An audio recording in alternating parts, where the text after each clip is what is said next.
ठीक है। पिछली कक्षा में मैंने आपको पिछली कक्षा में मैंने आपको प्लेटेड थ्रू होल कंपोनेंट्स के बारे में बताया था और उसकी जो पीसीबी होती है जिसमें होल्स होते हैं उस पीसीबी को बताया था। आज मैं आपको एसएमडी कंपोनेंट्स के बारे को बताऊंगा और आप सभी एसएमडी कंपोनेंट्स को जानने में और उसकी कार्य प्रणाली को समझने में सक्षम होंगे। जिस प्रकार जौहरी कोई हार बनाता है, हार को बनाते समय वो कम स्पेस में भी उसमें नगु को जड़कर उसकी सुंदरता को बढ़ाता है, ठीक उसी प्रकार एसएमडी कंपोनेंट्स एसएमडी मशीन जो होती है वो कम स्पेस में कंपोनेंट को माउंट करके जहाँ पर भी हम उसको उस पीसीबी को यूज़ करते हैं उसका जो एरिया होता है उसको कम करता है। तो आज हम एसएमडी कंपोनेंट्स को जानेंगे। एसएमडी होता क्या है? सबसे पहले हम एसएमटी के बारे में एसएमटी को जानेंगे। एसएमटी का फुल फॉर्म होता है surface mounted technology. Surface mounting technology और जो इसके अंदर हमारा डिवाइसेस होती हैं उसको हम कहते हैं एसएमडी, सरफेस माउंटिंग डिवाइसेस। ठीक है। तो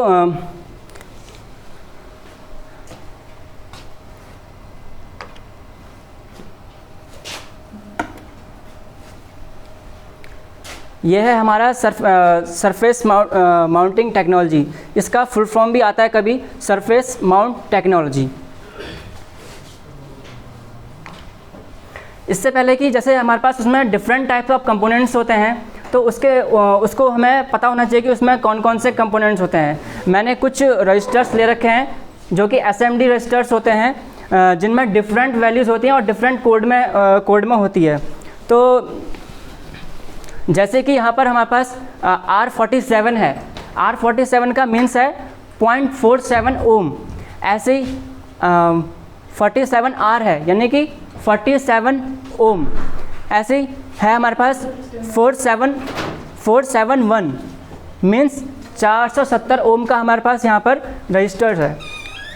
ऐसे हमारे पास देखिए 475 यानी कि 4.7 मेगा ओम का हमारे पास ये register. Different types of resistance है। आपका अगर जैसे कोई इंटरव्यू भी होता है तो उसमें आपसे कंपोनेंट्स के बारे में पूछ सकता है कि ये इस कंपोनेंट्स की 0 ओम लिंक्स और जंपर्स इसका हम यूज़ करते हैं।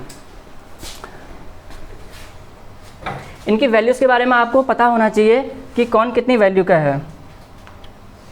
अब जैसे ये है, अब इनका जो हमारे पास डिफरेंट टाइप्स ऑफ रजिस्टर्स होते हैं इनका कुछ हमारे एक कोड होता है। ठीक है। तो हम नॉर्मली हम एम्पिरियल कोड को हम यूज़ करते हैं, मैट्रिक कोड को हम यूज़ नहीं करते हैं। जैसे कि हमें पता होना चाहिए कि जैसे हम कहीं शॉप पर जाते हैं तो शॉप पर जाते समय हम उनसे ये नहीं कहेंगे कि हमें रजिस्टर दे दो, क्योंकि डिफरेंट टाइप ऑफ रजिस्टर्स होते हैं, अलग अलग उनकी वैल्यूज़ होती हैं, अलग अलग साइज़ होते हैं।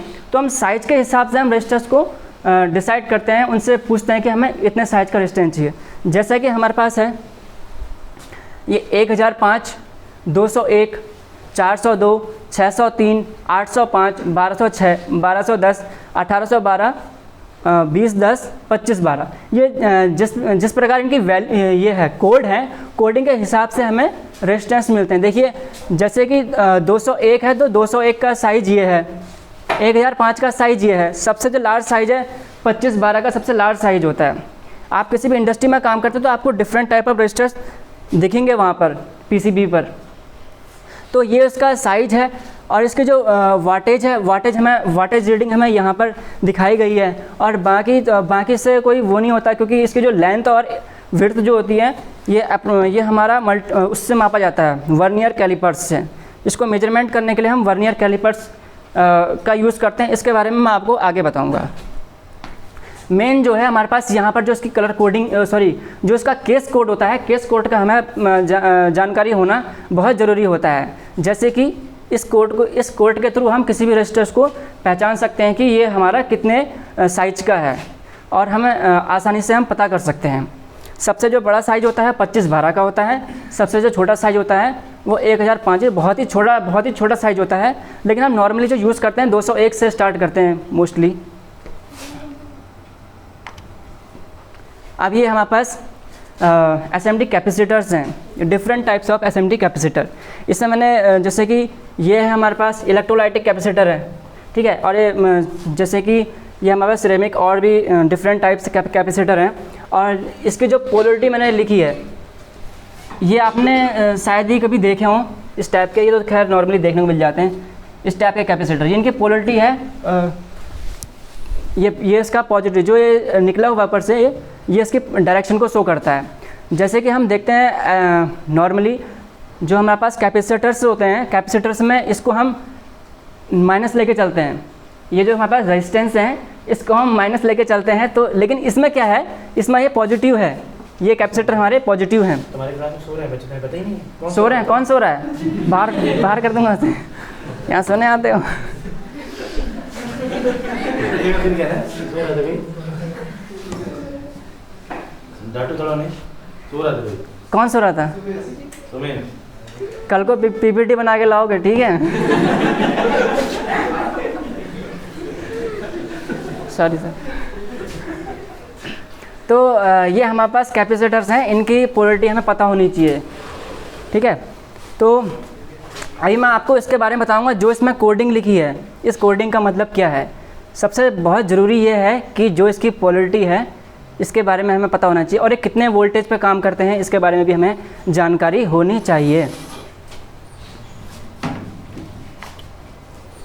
जैसे कि ये है हमारे पास इलेक्ट्रोलाइटिक कैपेसिटर, ये SMD में बहुत यूज़ होता है, ठीक है, दिखने में बहुत खूबसूरत है। इसका जो ये पोर्शन है ये हमारा निगेटिव होता है, और इसके कोड हैं जैसे कि 220 है, ये इसकी कैपेसिटर वैल्यू है माइक्रोफैरड में। ये जो कैपेसिटर होते हैं ये हमारे माइक्रोफैरड रेंज में काम करते हैं। इससे पहले जो मैंने आपको दिखाया था ये माइक्रोफैरड रेंज में काम करते हैं, और ये हमारे नैनोफैरड पिकोफैरड रेंज में काम करते हैं, ये जो भी इतने छोटे वाले होते हैं, ठीक है। तो ये इसकी जैसे इसमें यहाँ पर एक कोड होता है JACE, जो भी होगा इसमें से वो हमारे पास कोड होगा 6.3 volt, 10 volt, different times of, जैसे कि इसमें आगे C लिखा होगा तो C में हमारे पास 16 वोल्ट का हमारे पास क्या होगा, कैपेसिटर होगा। समझ में आ रहा है? आ रहा है समझ में? नहीं यार तो पूछ लेना, रोक लेना कहीं पे अगर डाउट। हाँ बोल, जैसे कि हमारे पास यहाँ पर है, ये देखिए, ये देखिए यहाँ पर डिफरेंट टाइप ऑफ कैपेसिटर्स हैं। जैसे यहाँ पे J है, तो J का मैंने जैसे नीचे लिखा हुआ है J पर 6.3 वोल्ट, यहाँ पर देखिए J में 6.3 वोल्ट DC, ठीक है, इतनी वोल्टेज आ रही है, ठीक है। यहाँ पर क्या है, यहाँ पर A है, A मीन्स 10 वोल्ट यहाँ पर आ रहा है, और यहाँ पर G कितना है, 4 वोल्ट आ रहा है, ठीक है। और हाँ, इसका हमें पता करना होता है कि ये कितने का है, ये माइक्रोफैरड में है, नैनोफैरड में है, पिकोफैरड में है, कितने में है। तो इसके लिए हमें क्या करना पड़ेगा, जैसे 22 गुणा 10 की पावर 7 -7, इसमें -7 लेके चलते हैं, क्योंकि ये उसमें नहीं आता है किलो में, ठीक है, उसमें नहीं आएगा वैल्यू इसका। और इसमें जैसे कि हम 10 की पावर 1 आगे कर देंगे तो 220 माइक्रोफैरड, इसका मैं वैल्यू निकाल के बताता हूँ आपको। 220 माइक्रोफैरड वहीं भी तो लिख जाएगा उसको बोल सकते हैं। जैसे कि ये है, PPT खराब नहीं होगी, चिंता लगी। ये इस टाइप से मतलब कुछ माइनस लगाओ ना, माइनस सही कर दे, -6 हाँ माइनस है, सॉरी, 220 माइक्रोफैरड, ठीक है। तो 220 माइक्रोफैरड, ऐसे ही इसका भी ये 220 माइक्रोफैरड के अप्रोक्स, और ये हमारे पास 10 माइक्रोफैरड का वैल्यू को रिप्रेजेंट करेगा। वैसे कोड इसके ऊपर भी लिखे हैं लेकिन दूर तक दिखाई नहीं दे रहा होगा कोड। ये भी हैं कुछ कैपेसिटर वोल्टेज कोड टेबल, और इसमें जो टॉलरेंस होती है वोल्टेज में, जो थोड़ा सा अप डाउन जो वोल्टेज रहता है वो उसकी टॉलरेंस रेंज दिखाई गई है। जैसे कि माना अगर 0G कोड होगा तो उसके लिए 4 वोल्ट DC होगा। अभी मैंने आपको पीछे दिखाया था A के लिए 10 वोल्ट DC शो कर रहा था, ठीक है। और ऐसे ही 3A के लिए कितना है, 1000 वोल्ट DC, ठीक है, तो वहाँ पर शो करता है। थोड़ी बहुत टॉलरेंस होती है, वो टॉलरेंस हम यहाँ से देख लेते हैं कि कितना अप्रॉक्सीमेट टॉलरेंस उसका होना चाहिए अप डाउन में, ठीक है। ये हमारे पास कुछ different types of SMD components हैं, जैसे यहाँ पर हमारे पास कैपेसिटर है, यहाँ पर इंडक्टर है, ये डिफरेंट टाइप्स ऑफ इंडक्टर्स हैं हमारे पास, कॉइल, ठीक है, ये आईसी हैं हमारे पास, रेजिस्टेंस हैं, जीनर डायोड हैं, ये डायोड ट्रांजिस्टर्स। इसी फॉर्म में आपको ट्रांजिस्टर भी मिल जाएंगे, इसी फॉर्म में आपको डायोड भी मिल जाएंगे, ठीक है, इसी में आपको मॉसफेट भी मिल जाएंगे। मतलब एक ही कम से कम उसका साइज रखा जाता है उसमें, ताकि हमारे जो पीसीबी है वो कम स्थान घेरे। जैसे कि यहाँ पर है, देखिए different types of SMD components हैं। ये है हमारे पास डिप कंपोनेंट, जो कि जो हमारे पास होल्स वाली पीसीबी होती है उसमें हम इन कंपोनेंट्स को यूज़ करते हैं, लेकिन इनको हम एसएमडी मशीन में हम इसको यूज़ करते हैं। जो हमारे पास ये ऊपर है हमारे पास, जैसे कि यहाँ पर ट्रांजिस्टर, डायोड्स, ये डायोड्स हैं, डिफरेंट टाइप्स ऑफ डायोड्स, ठीक है। ये इसमें हमारे पास जीनर डायोड हमने कल ही देखा था ना, ये जैसे ये है, इसको हमने लीड हटाकर हमने इस फॉर्म में इसको वो कर दिया है, ठीक है। इसका ये भी होते हैं, जैसे कि ये इसका पैकेज कोड है, जितने SOT 89 लिखा हुआ है, इसके द्वारा हमें पता चलता है कि कौन से उसका है पैकेज का। अभी आगे हमारे पास जैसे कि मैंने स्टार्टिंग में आपको बताया था कि मैं SMT मशीन के बारे में आपको बताऊंगा। SMT मशीन में इसलिए बेसिकली क्या होता है, कंपोनेंट जो हमारा पीसीबी होती है, पीसीबी में जो कंपोनेंट हम माउंट करते हैं उसका एरिया जो होता है उसको कम करते हैं, ठीक है। सबसे पहले हमारे पास आता है जिस प्रोसेस से होकर गुजरता है एसएमडी में जो पीसीबी होती है, जिस प्रोसेस से होकर गुजरती है, सबसे पहले आता है स्टेंसिल प्रिंटर।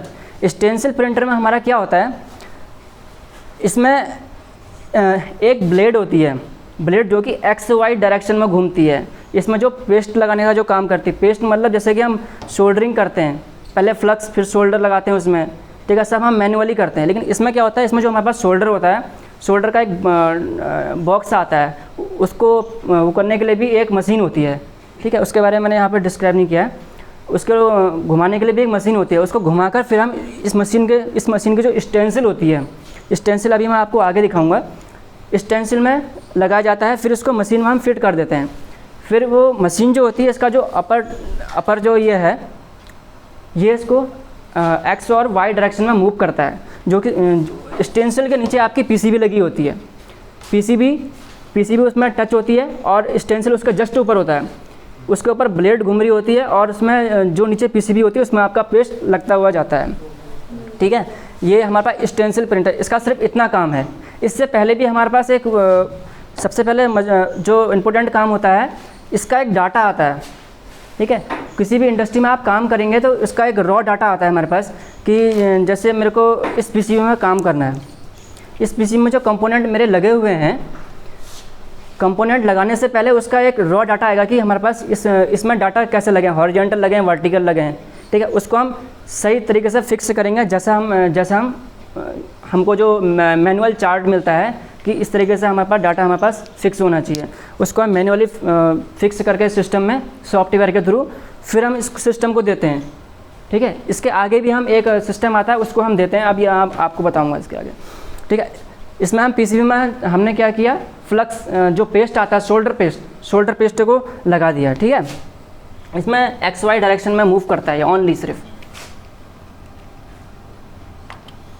जैसे कि हाँ मैं आपको कहता ना स्टेंसिल, ये होती है स्टेंसिल, ठीक है। ये होता है स्टेंसिल प्रिंटर का जो अपर वाला, ये तो खैर मैनुअल वाला है, ये सेम मशीन के अंदर भी सेम होता है। ये पूरी स्टेंसिल होती है, इस स्टेंसिल के नीचे पीसीबी लगती है, इसमें भी एक कैमरा होता है जो कि उसको रिकॉर्ड करता है कि कहाँ कहाँ पर लगाना है, कितने रेंज में इसको लगाना है, ठीक है। पूरा सिस्टम पूरा ऑटोमेटिकली होता है, जब जो भी काम होता है ये पूरा ऑटोमेटिकली होता है। देखिए ये है ना ब्लेड्स हैं, ये आगे और पीछे मूव करते हैं, ठीक है। तो इसमें जैसे ही आपका पेस्ट लग गया, ये देखिए पेस्ट लगाया ना, ब्लेड है, ये देखिए इसके आधे भाग में पेस्ट लगा हुआ है, आधे भाग में अभी पेस्ट नहीं लगा हुआ है, ठीक है। ये इसका अंदर का फ़ोटो है।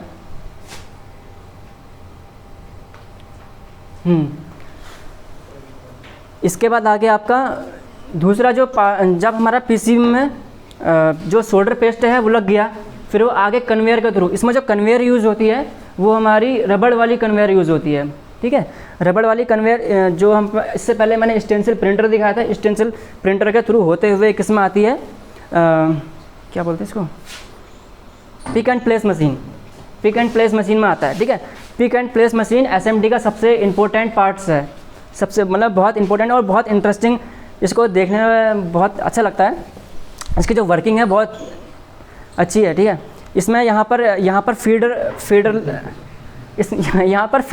फीडर्स यूज़ किए जाते हैं और ये इमरजेंसी स्टॉप है। कभी माना इसमें मशीन ख़राब हो रही है या फिर जो पीसीबी है, पीसीबी डैमेज हो रही है या फिर कंपोनेंट सही से लग नहीं पा रहे हैं, उसको जो हमने उसमें जो हमने फीड किया है प्रोग्राम, उसके थ्रू वो वर्क नहीं कर पा रहा है सही से, जहाँ पर उसको पीसीबी में कंपोनेंट लगने हैं वहाँ पर लग नहीं रहा है, तो उसके लिए हम इमरजेंसी स्टॉप दबाते हैं। इसमें क्या होता है, ये एक्स वाई जेड 3 डायमेंशन में ये वर्क करता है। ठीक है, इसमें भी कैमरे, इसमें एक अप कैमरा होता है, एक डाउन कैमरा होता है, जो कि कंपोनेंट जहाँ पर लगना है पूरा उसके बारे में उसको बताता है। ठीक है, ये इसकी नोज़ल होती हैं, अभी आपको आगे दिखाऊंगा। ये है, देखो ये है फीडर, जो आपने एसएमडी वाले जो कंपोनेंट आपने देखे होंगे ना, तो उसमें एक वाइट कलर का रील आती है, तो यहाँ पर हम उसको लगाते हैं और इसके थ्रू हम यहाँ पर मशीन में फिट करते हैं लाइन बाय लाइन। इसमें प्रोग्राम होता है हमारा, प्रोग्राम के थ्रू उसको कमांड दी जाती है कि कौन सा कंपोनेंट कहाँ पर है, उसको कैसे उठाना है। ठीक है, वो सब इसमें दिया होता है। ये इसमें इंडिकेटर होता है जो कि इंडिकेट करता है कि प्रोग्राम मतलब जो भी ये रन कर रहा है वो सही कर रहा है नहीं कर रहा है। इमरजेंसी पर रेड शो करेगा, वर्किंग की कंडीशन में ग्रीन शो करेगा। ठीक है, इस तरीके से देखिए यहाँ पर है ना, ये लगा रखे हैं फीडर्स, ये है, देखिए ये मशीन, इसमें इसके अंदर एक कैमरा लगा होता है और एक लेज़र टाइप का भी होता है, जो कि उसको रिकॉग्नाइज करता है कि उसको कहाँ से कैसे पिक करना है। यहाँ पर ये देखिए सब लगे हुए हैं component, different values of resistors हैं, डायोड हैं। ठीक है, ये देखिए ये नोज़ल है, इन्हें नोज़ल बोलते हैं। हाँ, एक चीज़ आपको बताना भूल गया, ये काम कैसे करता है, ये वैक्यूम प्रेशर पे काम करता है। वहाँ पर वाली क्लास में है ना, जो नीचे वहाँ पर रखा हुआ एक बड़ा सा सिलेंडर है, देखा होगा सफाई के दौरान। ठीक है, वो उसके थ्रू ये मतलब जो इसका मेन जो काम रहता है वैक्यूम प्रेशर पे रहता है। जैसे कि यहाँ देखो कंपोनेंट उठा रहा है ना, इसमें डिफरेंट नोजल हैं, देखो कंपोनेंट्स को उठा रही हैं, पिक कर रही हैं। ठीक है, पिक करके जिसको जहाँ रखना है वो वहाँ पर उसको रखती हैं। हाँ हाँ हाँ, ठीक है, ये देखिए वो तो ये यहाँ से इसे उठा रहा है थोड़ा, और जैसे वहाँ पर वो माउंट कर रहा है, देखो। ठीक है, बहुत स्पीड रहती है इसकी, मतलब बहुत जल्दी पीसीबी पर कंपोनेंट माउंट हो जाते हैं सोल्डर पेस्ट लगने के बाद। ठीक है, पिक एंड प्लेस मशीन से हम बोलते हैं। देख लिया सभी ने? प्रोग्रामिंग करते हैं सर? यस सर, जैसे सीएनसी मशीन पे करते हैं। उसके बाद हमारे पास लास्ट में आता है, ये होता है हमारे पास reflow soldering machine. Reflow soldering machine, इसके कुछ जोन्स होते हैं, इसके आईटीआई में क्वेश्चन भी आते हैं। ठीक है, तो इसके कुछ सेक्शंस बटे होते हैं कि कहाँ पर कितना टेम्परेचर इसको रखना है। जब हमारे पास पिक एंड प्लेस से जो पीसीबी जब आगे बढ़ती है कन्वेयर के थ्रू, वो हमारे पास यहाँ पर पहुँचती है। यहाँ से लगे होता है जो हमारे पास लोहे की चैन होती है ना, जो जैसे साइकिल में होती है, साइकिल वाली कन्वेयर इसमें लगी होती है, चैन लगी होती है, क्योंकि इसके अंदर बहुत ज़्यादा टेम्परेचर रहता है। ठीक है, तो इसके थ्रू हम पीसीबी अंदर जाती है। इसमें जो जोन्स बटे हुए हैं मैं आपको आगे दिखाता हूँ। इसको बोलते हैं रिफ्लो सोल्डरिंग मशीन। इसका जो टेम्परेचर है, यहाँ पर रैम्प टू सोक 1 से लेकर 3 डिग्री सेल्सियस पर सेकेंड। यहाँ से होता है हमारे पास 150 डिग्री सेल्सियस से +- 20 डिग्री सेल्सियस। ठीक है, 60 से 120 सेकेंड यहाँ पर रहेगा ये। ठीक है, रैम्प टू पीक यहाँ पर 1 से लेकर 3 डिग्री सेल्सियस पर सेकेंड रहेगा। यहाँ पर ये आता है हमारे पास रिफ्लो जोन। रिफ्लो जोन पे हमारे पास इतना टेम्परेचर रहता है और इतना टाइम के लिए ये हमारे पास पीसीबी रहेगी। इससे ज़्यादा अगर रहेगी तो पीसीबी हमारे पास जल सकती है, कंपोनेंट हमारे पास जो हो सकते हैं वो जल जाते हैं, ठीक है। इसके बाद लास्ट में आता है हमारे पास कूलिंग जोन, ठीक है। यहाँ से हमारे पास क्या होता है, कंपोनेंट ठंडा होके बाहर निकलता है। यहाँ से जैसे मैंने मशीन आपको दिखाई थी ना, यहाँ से इसका स्टार्टिंग पॉइंट है और ये आपका एंड पॉइंट है, ठीक है। यहाँ से हमारे पास पीसीबी बाहर निकलती है बनकर। अब पीसीबी निकल गई है। अब कई बार ऐसा होता है कि हमारा जो शोल्डर पेस्ट होता है वो सही से लग नहीं पाता, या फिर कंपोनेंट सही से आगे बढ़ नहीं पाते, जैसे पिक एंड प्लेस जो मशीन है हमारे पास सही से पिक एंड प्लेस नहीं कर पाती है। तो उस कंडीशन में हमारे कंपोनेंट्स की हालत ऐसी होती है, मतलब कुछ इस तरीके से हमारे कंपोनेंट्स हो जाते हैं, ठीक है। जैसे कि ये देखो, यहाँ पर ये हमारे पास शायद इंडक्टर कैपेसिटर होता है, ऐसे इस टाइप का इंडक्टर भी हमारे पास होता है, ठीक है। इसका मान के चलते हैं हमारे पास कैपेसिटर है कंपोनेंट, ठीक है। ये उड़ गया है, अपने सरफेस से ऊपर उड़ गया है, तो ये प्रॉपर वर्क मतलब प्रॉपर क्या डैमेज माना जाएगा एक तरीके से। यहाँ पर देखो सही से लगा नहीं है शोल्डर, यहाँ पर बहुत ज़्यादा लग गया है, ठीक है। यहाँ पर क्या हो गया, शॉर्ट हो गया है, आईसी थी, आईसी हमारे पास शॉर्ट हो गई। यहाँ पर क्या होता है, शोल्डर पेस्ट थोड़ा सा ज़्यादा लग गया है, ठीक है। शोल्डर पेस्ट ज़्यादा लगने की वजह से आईसी हमारे पास शॉर्ट हो गई है। ये देखो, ये रेजिस्टेंस हमारा ऊपर उठ गया, ऐसा होता है जनरली, ठीक है। यहाँ पर भी देखो ये ऊपर उठ गया, ये होती है हमारा प्रॉपर सोल्डरिंग। लेकिन यहाँ पर जो सोल्डरिंग बॉल है ये नहीं होनी चाहिए थी। खैर एक जो हमारे पास हम क्लीनिंग करते हैं, क्लीनिंग के दौरान इसको हटा लिया जाता है। प्रॉपर सोल्डरिंग हमारे पास ये है जो लास्ट की मैंने आपको दिखाई है, इस तरीके से सोल्डर किया जाता है, ठीक है।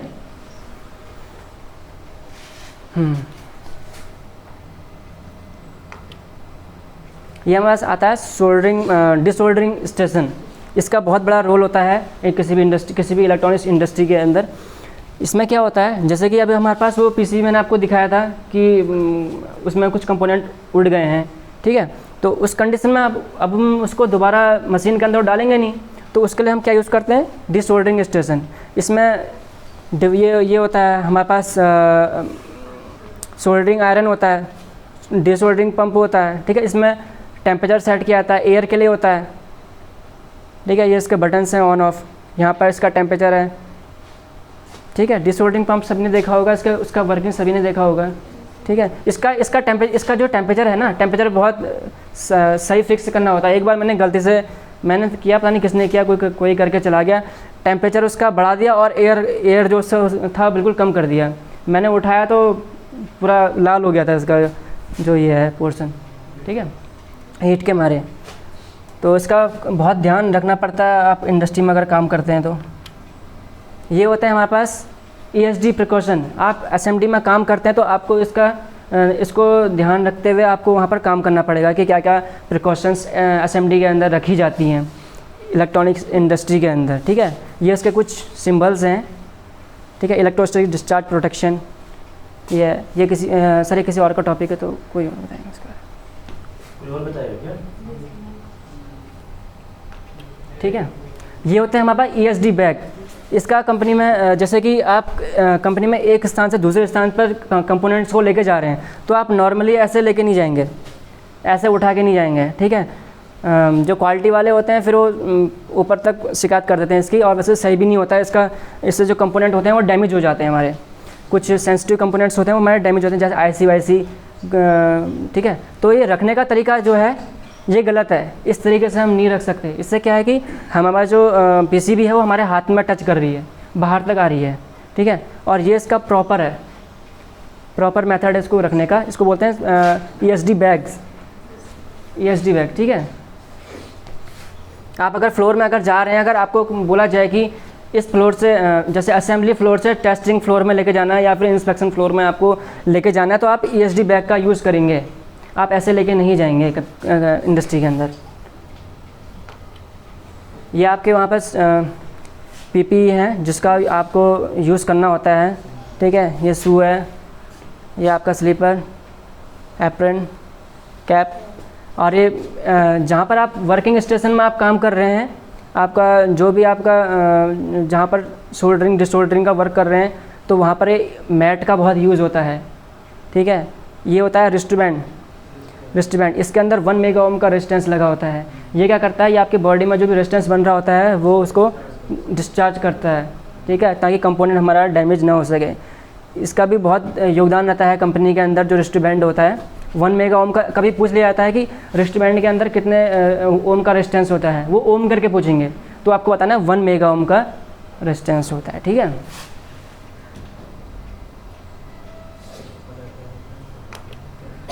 ये होता है, देखिए रिस्ट बैंड। इसको इस तरीके से, जो ये है इसको मैट से हम यूज़, मतलब मैट में हम इसको लगाते हैं, और मैट जो होता है राउंड होता है। ठीक है,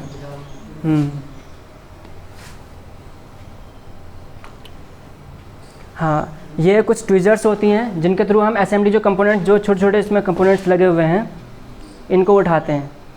ठीक है, डिफरेंट टाइप्स ऑफ ट्विजर्स हैं, ये होती हैं हमारे पास। इसके थ्रू हम रेजिस्टेंस और कैपेसिटेंस मेजर करते हैं, कैपेसिटर की वैल्यू और रेजिस्टर की वैल्यू हम मेजर करते हैं। ये हमारे पास ट्विजर होता है, एक डिजिटल ट्विजर बोलते हैं इसको। ठीक है, ये कोई थर्मामीटर नहीं है, ठीक है, तो डिजिटल ट्विजर है। अगर आपको कुछ सीखना है ना अपनी लाइफ में, अगर आप स्किल सीखना चाहते हैं, तो इंडस्ट्री से ज़्यादा आप कहीं कुछ नहीं सीख सकते। आप इंडस्ट्री में बहुत कुछ सीख सकते हैं, अगर आपको सीखने की अगर थोड़ी बहुत भी लगन है। ठीक है, हाँ, कितना बता रहे थे? 5 लाख रुपए, कौन बता रहा था? आदमी। ये देखो यहाँ पर टेस्टिंग हो रही है, रेजिस्टेंस की वैल्यू शो कर रहा है, कैपेसिटेंस। ठीक है, इस तरीके से। थैंक यू, खत्म हो गया थियरी।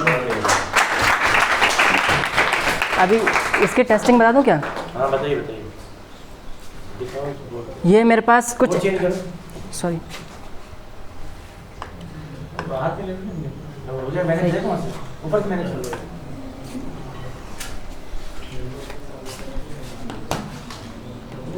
ये मेरे पास यूपीएस का एक पीसीबी है जिसमें कुछ एसएमडी कंपोनेंट्स लगे हुए हैं। हाँ जी, अच्छा,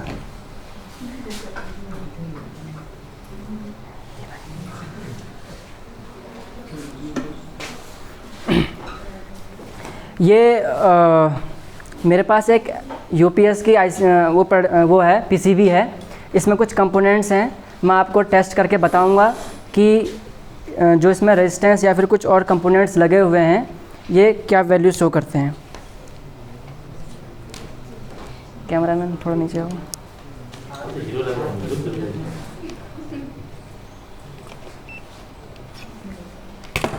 मैं सबसे पहले अपना मल्टीमीटर को ओम की रेंज में सेट करूंगा, क्योंकि मैं सबसे पहले इसमें रेजिस्टेंस की वैल्यू को मेजर कर रहा हूँ। हेल्प करे थोड़ा, प्रशांत आ जाए।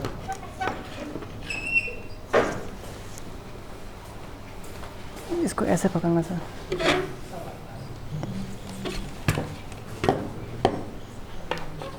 नहीं दिख रहा होता, एक मिनट, नहीं दिख रहा।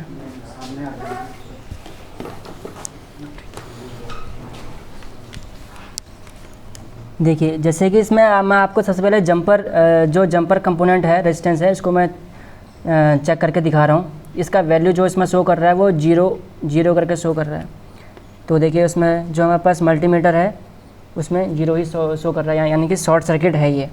ठीक है, अब इसके बाद इसमें एक कंपोनेंट है कितना लिखा, 472, यानी कि ये होगा 4.7 R75 नहीं, अरे वो कंपोनेंट जो R75 इसमें लिखा हुआ है ना, वो कौन सा नंबर का कंपोनेंट है वो है। ठीक है, इसमें जो रेजिस्टेंस हमारे पास लगा हुआ है वो 4.7, यानी कि इसमें 472 लिखा हुआ है। 472 का मीन्स कितना हुआ? 4.7, हाँ, 4.7 किलो ओम। देखिए, इसमें 4.7 किलो ओम शो कर रहा है ना, क्योंकि इसमें वैल्यू बहुत ही छोटी लिखी हुई है। वैसे इसको देखने के लिए लेंस का उसका यूज़ किया जाता है। ठीक है, हाँ, लेकिन हमारे पास है, अभी है नहीं, तो ऐसे ही चेक करेंगे। इसमें देखो, हमारे पास एक रेजिस्टेंस लगा हुआ है, दिख रहा है ना, जो कि एक पेयर में जुड़ा हुआ है। इसका जो वैल्यू है आपका 5.1 के अप्रॉक्स का वैल्यू है। 5.1 किलो ओम, इसका वैल्यू था 512, यानी कि 5.1 किलो ओम।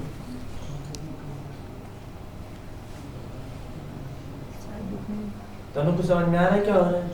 बहुत छोटा साइज हो गया ना इसका, कुछ अरे। बड़े। जैसे इसमें लिखा है 4990 क्या हो रहा है? स्टिंग रही देखो नहीं था। 498 वैल्यू का रेजिस्टेंस, ठीक है। वैसे अभी कुछ बड़ी पीसीबी अगर मदरबोर्ड होता तो मैं आपको सही से दिखा पाता, लेकिन आज का सेशन यही समाप्त करते हैं। आई होप कि आप लोगों को अच्छे समझ में आया होगा। Thank you. एक से बढ़ के एक यहाँ पे है, बहादुरों कमी नहीं है। सुने साहब क्या बताएंगे?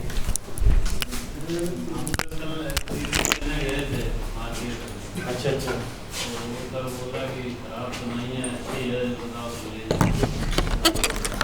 महंगा पड़ जाएगा ना।